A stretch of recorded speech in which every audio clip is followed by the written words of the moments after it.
नमस्कार, times of Swaraj में आप सबों का स्वागत है और मैं हूं संतोष सिंह। और आज हम टाइम्स ऑफ स्वराज में बात कर रहे हैं कि ऐतिहासिक गांधी मैदान में जो आज रैली हुई महागठबंधन का, या यूं कहे टीम इंडिया का, उस रैली के माध्यम से जो संदेश राहुल, लालू और तेजस्वी, दीपांकर भट्टाचार्य और वामपंथी नेताओं ने देने की कोशिश की, समाजवादी पार्टी के नेता अखिलेश यादव ने जो देने की कोशिश की, उसका कितना असर राष्ट्रीय राजनीति पर पड़ेगी, इस पर ही हम इस वक्त चर्चा करने के लिए आपके साथ जुड़े हैं।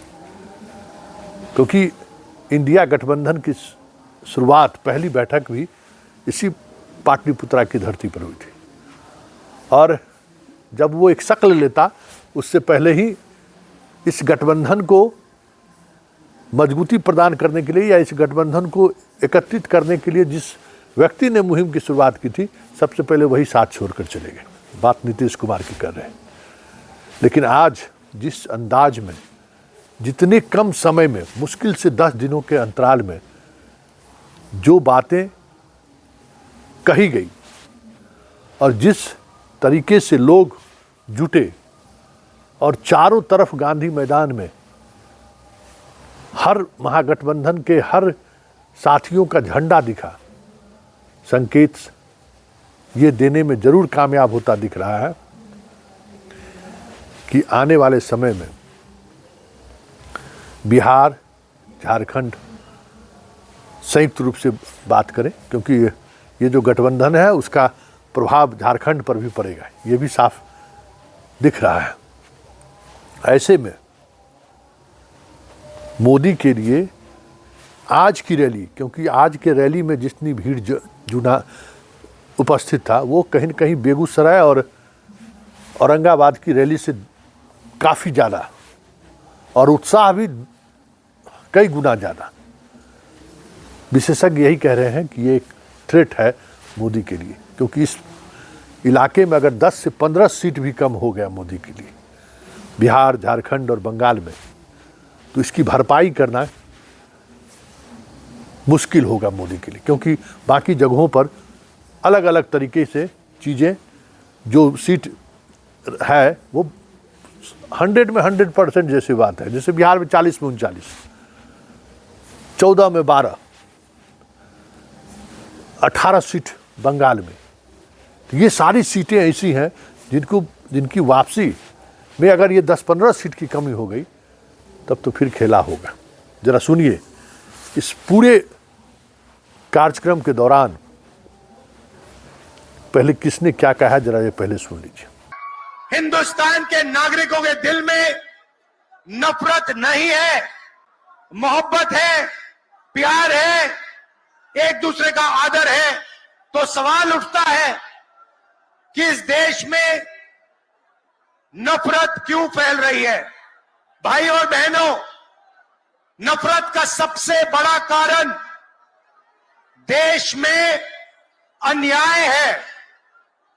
अन्याय, युवाओं के खिलाफ अन्याय, आप सबके खिलाफ अन्याय, किसानों के खिलाफ अन्याय, सामाजिक अन्याय, आर्थिक अन्याय। प्रधानमंत्री जी 2-3 बड़े अरबपतियों के लिए काम करते हैं, 2-3 लोगों के लिए काम करते हैं। उनका 16 लाख करोड़ रुपया प्रधानमंत्री ने पिछले 10 सालों में माफ किया है। मैं आपसे पूछना चाहता हूं, उन्होंने हिंदुस्तान के किसान का कितना कर्जा माफ किया? हिंदुस्तान के मजदूरों का कितना कर्जा माफ किया? इसीलिए देश में नफरत फैल रही है। 40 साल से सबसे ज्यादा बेरोजगारी आज हिंदुस्तान में है। क्यों? क्योंकि बीजेपी ने छोटे व्यापारियों को, किसानों को, स्मॉल और मीडियम वाले बिजनेसेस को नष्ट कर दिया है। दिल्ली के ऊपर कब्जा करना है, तैयार बालो लोग ना?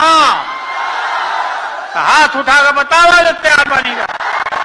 उठा रही है जब तक नरेंद्र मोदी नहीं देख लेता। प्रदेश 80 हराओ का नारा दे रहा है।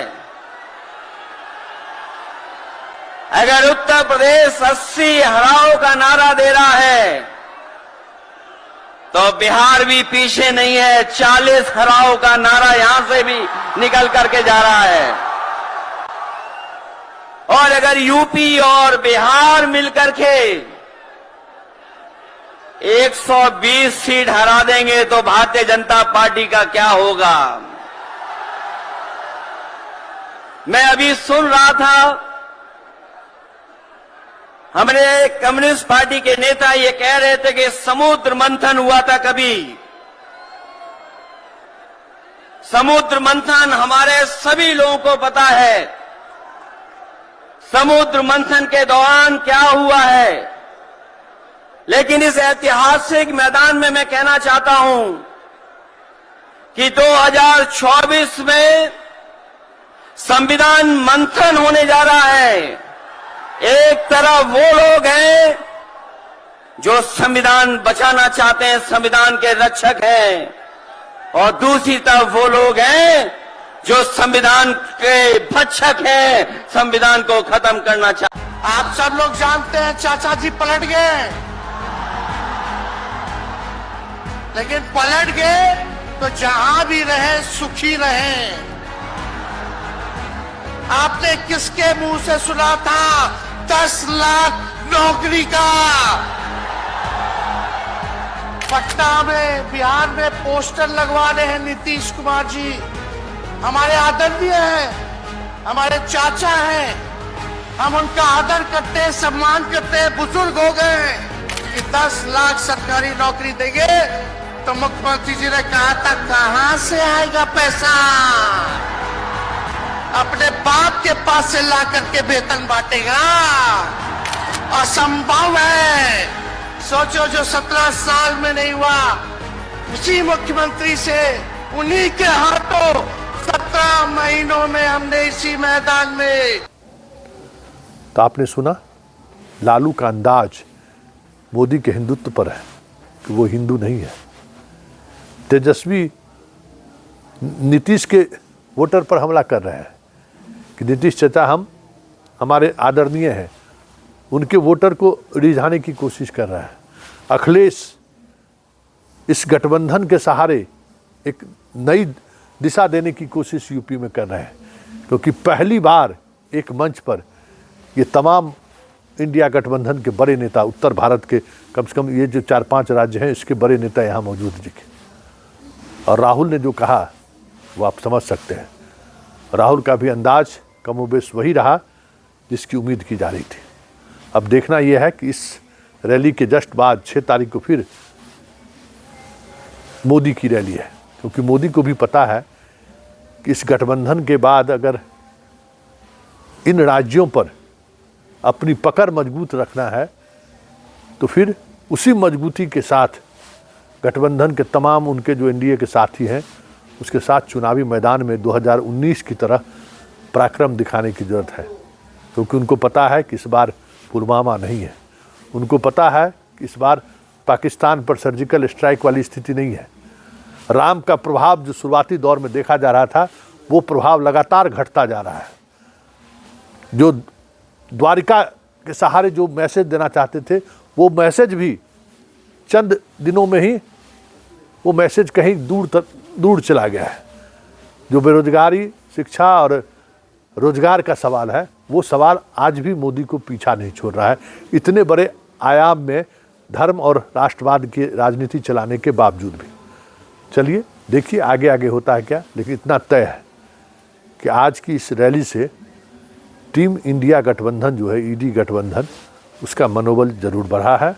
और आने वाले समय में जिस तरीके से गठबंधन को लेकर लगातार खबरें आ रही हैं कि यूपी में गठबंधन हो गया, बिहार में, झारखंड में, बंगाल में भी गठबंधन की घोषणा किसी भी समय हो सकती है, महाराष्ट्र में गठबंधन हो गया, आप से दिल्ली, हरियाणा, गुजरात सभी जगह गठबंधन हो गए।